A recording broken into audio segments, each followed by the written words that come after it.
यशोमती मैया के नंद लाला। जब से कान्हा का जन्म हुआ है ना, मैं तब से देख रही हूँ, तब से हम पे कोई भी संकट आती है ना, तो अचानक से कोई अपरिचित हमारी सहायता करने आ जाते हैं और जाते समय कान्हा की आज्ञा लेके जाते हैं और कभी कभी तो इसे प्रभु बोल के जाते हैं। बाबा संभालो। यशोदा, इस जानकी को चढ़ो है और विचित्र विचार तुम्हारे मन में है। अरे सब जानते हैं कि हमारा परिवार राजसी, तुम्हें पता ना चलते हो वो, पर हमारे कान्हा को सब राजकुमार ही समझते हैं देखकर, इसीलिए उसे सम्मान देने के लिए सब ऐसा ही करते हैं, और कोई बात ना है।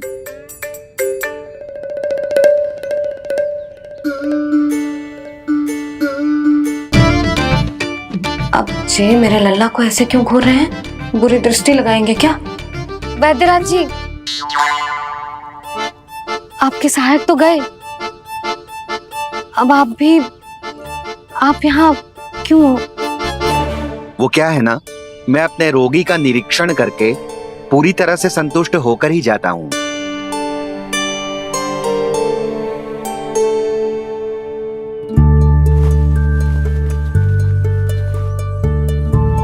हाँ, संकेत तो अच्छे हैं, कल सुबह तक बिल्कुल ठीक हो जाएगी। धन्यवाद वैद्य जी।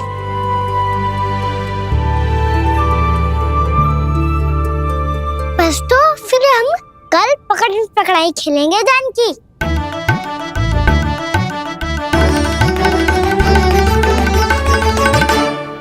भानु, बंसी, जाकर उस क्षेत्र के चारों ओर बाड़ बनवा दो और वहां सूचना पट्ट भी लगा देना, ताकि जानकी के साथ जो हुआ है वो किसी और के साथ ना हो। शीघ्र जाओ। जी ठीक है।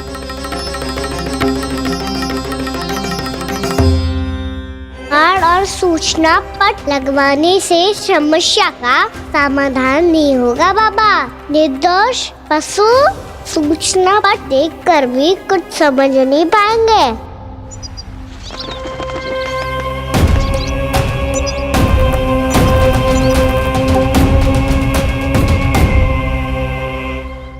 तो तुम्हारे कहने का अर्थ यह है कि व्योमासुर मारा जा चुका है और वो बालक अब भी जीवित है।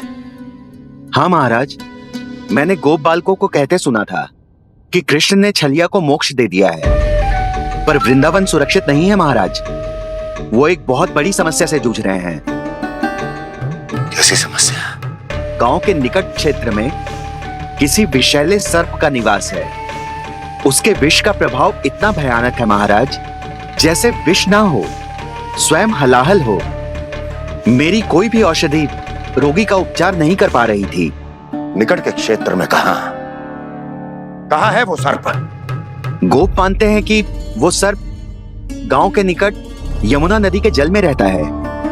मुझे तो लगता है महाराज, ये कालिया नाग की कथा कोई किंवदंती या लोक श्रुति नहीं, एक सच्चाई है, एक विषैली सच्चाई।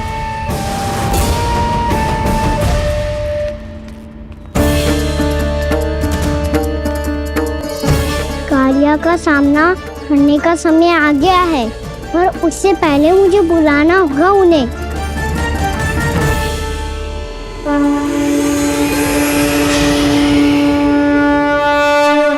संसार के दारुण भय का नाश करने वाले, सभी कष्टों का हरण करने वाले, विश्व का समस्त ऐश्वर्य प्रदान करने वाले, कमल जैसे लोचन, मुख और चरणों वाले आजानुभूत श्री राम को मैं बार बार नमस्कार करता हूँ।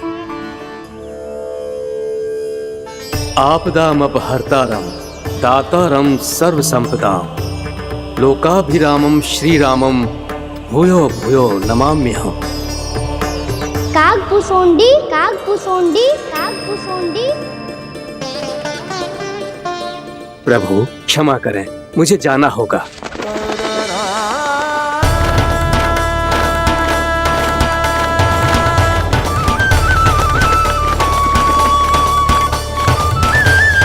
प्रणाम प्रभु। अनेक बार मैं आपके दर्शनों के लिए आया प्रभु।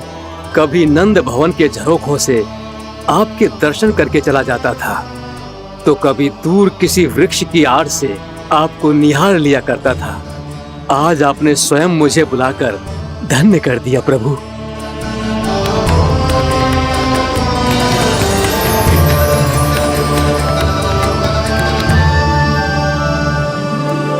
मैंने आपको यहाँ एक विशेष कारण से बुलाया है। आपके श्राप से इस कालिया नाग को मुक्त करने का समय आ गया है।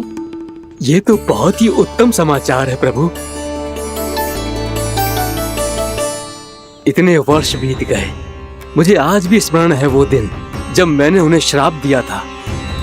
अपने क्रोध पर नियंत्रण खोकर बहुत बड़ी भूल कर दी थी मैंने प्रभु। बीती हुई घटनाओं पर दुखी होके कोई लाभ नहीं है। हमें भविष्य की ओर देखना होगा।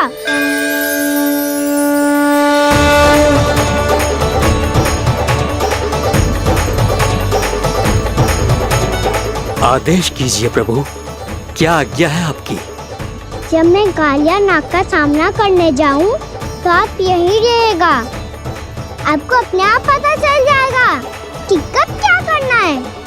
और हाँ, लौटते जाते समय नारद मुनि से कहिएगा, वो आकर मुझसे भेंट करे। अवश्य प्रभु, प्रणाम। क्या इसने सच्ची में देवर्षि नारद को बुलाया है? नारायण नारायण, आपको संदेश भेजने की आवश्यकता नहीं थी। आप स्मरण करते और मैं चला आता। तुम्हारा कल्याण हो नारद।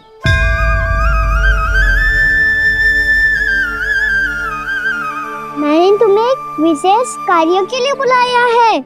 आज्ञा दीजिए प्रभु। तुम्हें एक बार फिर कंस से भेंट करनी होगी। विचार कीजिए महाराज, क्या आप बिना किसी शंका के कह सकते हैं कि कौन सी पंखुड़ी पहली है और कौन सी आठवीं? उस दुष्ट से भेंट करना स्वयं कीचड़ में उतरने के समान है प्रभु। कमल पुष्प प्राप्त करना हो तो कीचड़ में उतरना पड़ता है नारद। आपका आदेश तो मैं स्वप्न में भी नहीं टाल सकता प्रभु। कंस कालिया नाग के बारे में जान गया है, पर वो उसका सामना करने का साहस नहीं कर पाएगा। मैं आतुर हूँ प्राप्ति, मूर्ख नहीं। मेरी बुद्धि फिर नहीं गई है। मैं स्वयं उस कालिया जैसे महाविषैले सर्प के सामने खड़ा हो जाऊं और अपने ही काल को आमंत्रित कर लूं। तो फिर अपने लाभ के लिए उसका प्रयोग करने का कोई और उपाय सोचिए स्वामी। कुछ ऐसा कीजिए कि यमुना नदी का पूरा जल विषैला हो जाए और वृंदावन वासी उसका उपयोग करे, और आपका काल कहलाने वाला वो बालक स्वयं काल के गाल में चला जाए। उत्तम उत्तम सुझाव है प्राप्ति। अब मुझे उस कालिया तक पहुंचने का मार्ग ढूंढना होगा। उसको विवश करने का कोई उपाय ढूंढना होगा, क्योंकि व्यक्तिगत रूप से उससे भेंट करना असंभव है। असंभव। आप सही कह रहे हैं प्रभु। कंस में उतना सामर्थ्य नहीं कि वो कालिया नाग का सामना स्वयं कर सके। वैसे तो कालिया गरुड़ देव का भी सम्मान नहीं करता, तो फिर वो कंस का सम्मान क्यों करेगा भला? नहीं करेगा, पर कंस तुम्हारा सम्मान अवश्य करेगा नारद। तुम्हारी बातें भी सुनेगा और मानेगा भी। ये मेरी योजना का बहुत ही महत्वपूर्ण भाग है। तुम कंस के पास जाओ और कहो कि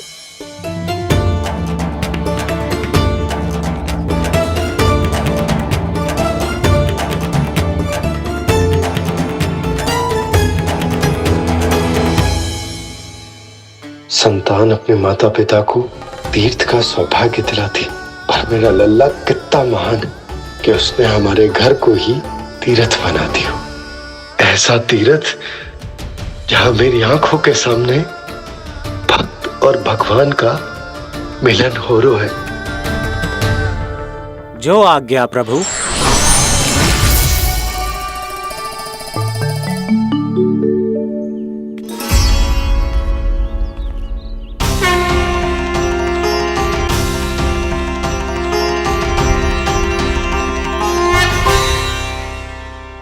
बाबा, कान्हा, ये सब क्या चल रहा है? पहले काक भुसुंडी जी और फिर जे नारद जी। क्या योजना बना रहे हो तुम?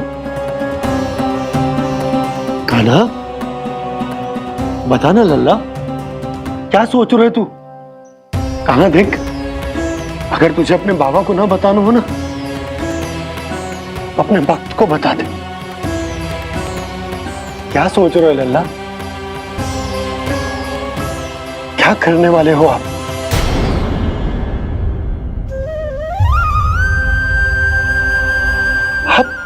आप इतने दुखी क्यों हो?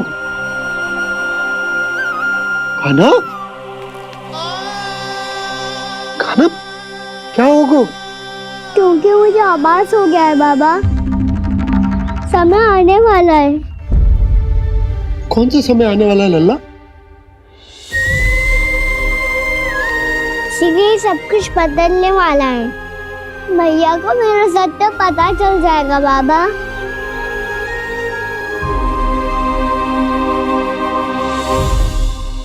पर लल्ला, इसका काक भुसुंडी और कालिया नाग से क्या संबंध है? ऐसा क्या हुआ था और क्या होने वाला है?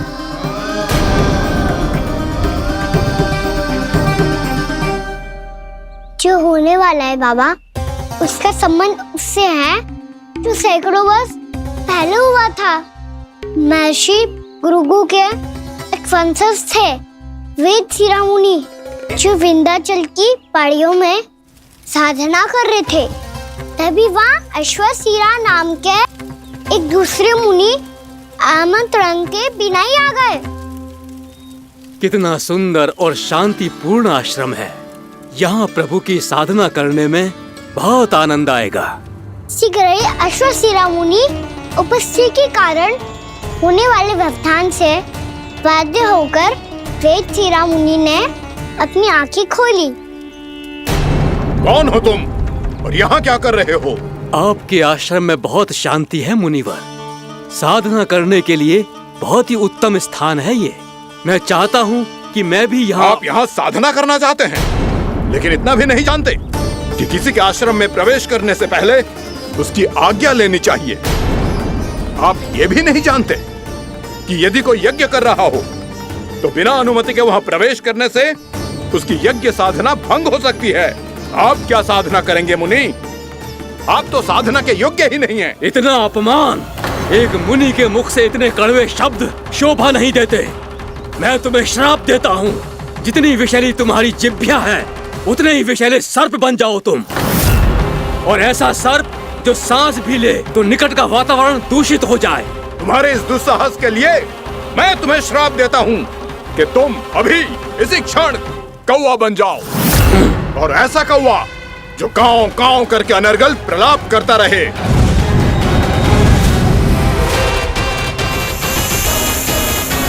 ये मैंने क्या किया? ये मैंने क्या किया? क्रोध के कारण दोनों ने एक दूसरे को श्राप दे दिया। पर दोनों ही मेरे भक्त थे, और भगवान होकर मैं अपने भक्तों को इतनी कठिनाई में कैसे देख सकता था।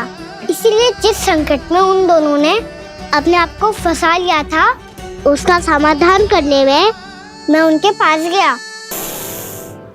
देखिए ना प्रभु, ये क्या हो गया हमसे? हमारी रक्षा कीजिए प्रभु, मार्ग दिखाइए हमें। क्रोध पर नियंत्रण ना होने के कारण आप दोनों ने एक दूसरे को बहुत ही भीषण संकट में डाल दिया है। आप दोनों ही तपस्वी, तप के बल से दिए गए आपके श्राप को लौटाना भी संभव नहीं है। प्रभु, कोई तो उपाय होगा, हम आपके शरण में हैं प्रभु। अपराध तो हमसे हुआ है प्रभु, पर अब आपसे ही आशा है। कुछ ऐसा कीजिए भक्त वत्सल जिससे हम दोनों के श्राप का प्रभाव कुछ कम हो जाए। आप दोनों ही मेरे भक्त हैं, इसलिए आपकी पीड़ा का निवारण करने का एक उपाय है मेरे पास। वेद शिरामुनि, जब आप कालिया नाग बनेंगे तो आपको मेरे चरणों को अपने शीश पर धारण करने का सौभाग्य मिलेगा।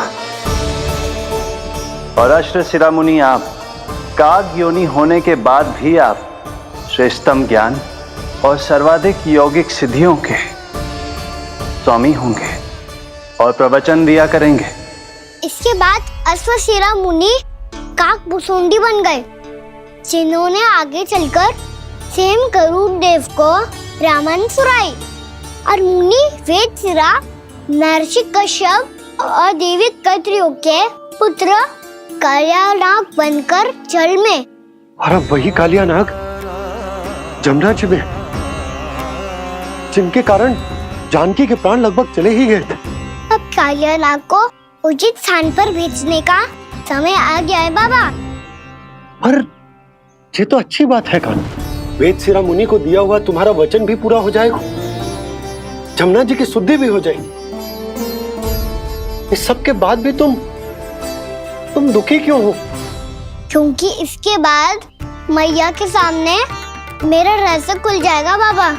उन्हें पता चल जाएगा कि उनका बालक कोई साधारण बालक ना है।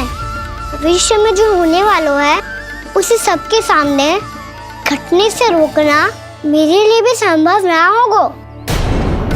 मैया को सब पता चल जाएगा। क्या पता चल जाएगा रे मुझे?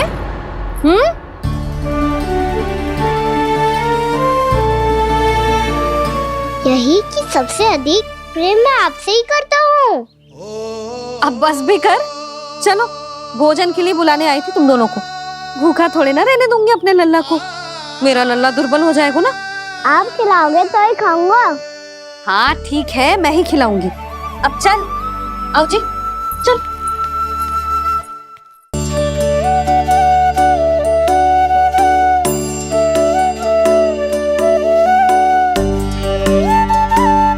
मैया खेलो ना मेरे साथ।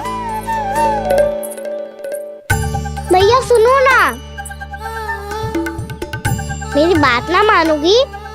अभी बहुत कार्य पड़े लल्ला, देख जानकी को औषधि भी देने जानो है ना। औषधि मैं दे दूंगा, फिर तो खेलोगी ना आप मेरे साथ। पिछले कुछ दिनों से अपनी मैया का अधिक से अधिक प्रेम पाने का प्रयास करो है कान्हा। इसका तो एक ही अर्थ हो सकता है कि कछु बहुत बड़ो होने वाला है। कान्हा रुक जा लल्ला। कान्हा क्यों तंग कर रहा है? मैया को पहन लेना। कान्हा, कान्हा, ये क्या करो तूने?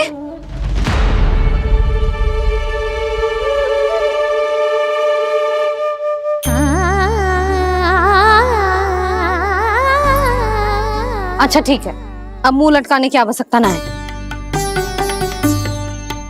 ये ले।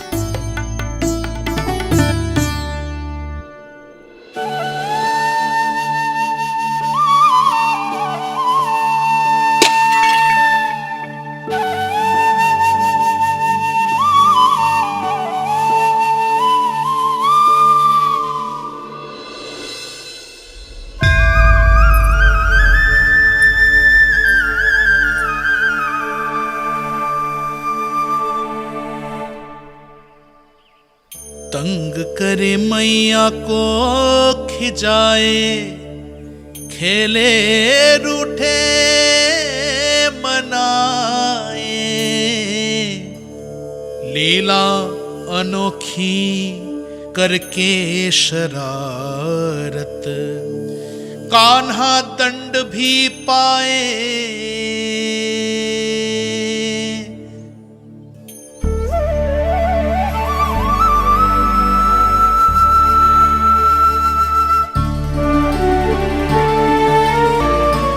रूठना मनाना, खेलना खिलाना, पहले शरारत करके क्रोध दिलाना और फिर क्षमा मांग लेना, ये सब जानबूझकर कर रहे है कान्हा। जैसे जीवन भर के लिए अपनी मैया की ममता को अपने हृदय में समेट कर रखना चाहते हो।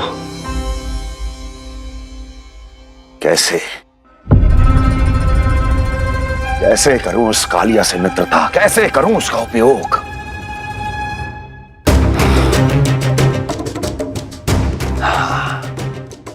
उस पर आक्रमण कर देता हूं और उसे किसी ना किसी तरह से यह विश्वास दिला देता हूं कि यह आक्रमण उस विष्णु अवतार ने किया है।